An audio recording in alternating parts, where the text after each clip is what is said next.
I found my grandmother's diary after she died and it changed how I see my entire family. My grandmother, Eleanor, passed away in March at 91. She'd lived alone in the same farmhouse in rural Ohio for over 60 years, and my mom asked me to help clear out her things since I was the only grandkid living close enough to drive out on weekends. Most of it was what you'd expect: old quilts, mason jars, photo albums with names written in fading pencil on the back. But in the back of her closet, behind a false panel I only found because I dropped an earring and it rolled underneath, there was a metal box. Inside, 7 leather diaries, one for roughly every decade of her adult life. I started reading them that night, thinking it'd be sweet. Recipes, complaints about the weather, that kind of thing. The first 3 diaries were exactly that. The 4th diary was different. It started in 1974, the year my grandfather supposedly left the family. My whole life, the story was that he walked out on my grandmother and their 3 kids and was never heard from again. My mom, who was 12 at the time, said she remembered him leaving in his truck one night and never coming back. Eleanor's diary told a different story. She wrote about my grandfather's drinking, and worse. She wrote about bruises she covered with long sleeves even in July.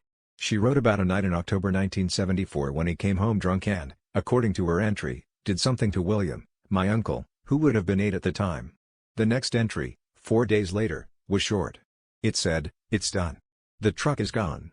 I told the children he left. I will carry this so they don't have to." I sat with that for a long time before I kept reading. The diary continues for years afterward, mundane on the surface: church, harvests, my mom's wedding, but every so often there's a line that stops you cold.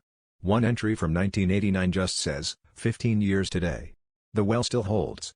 There's an old well on the property, capped with a concrete slab, that none of us kids were ever allowed to go near growing up.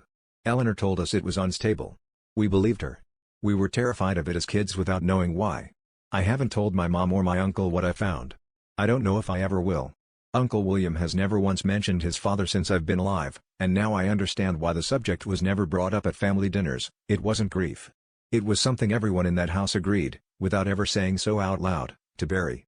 The diaries are still in a box in my closet now. I think about calling the police non-emergency line just to ask what they'd even do with a 50-year-old confession from a dead woman. I think about my uncle, who's 60 now, and what it would do to him to know I know. Mostly I think about my grandmother, who I loved, sitting alone in that farmhouse for 5 decades, carrying that so her kids wouldn't have to. I don't know what the right thing to do is here.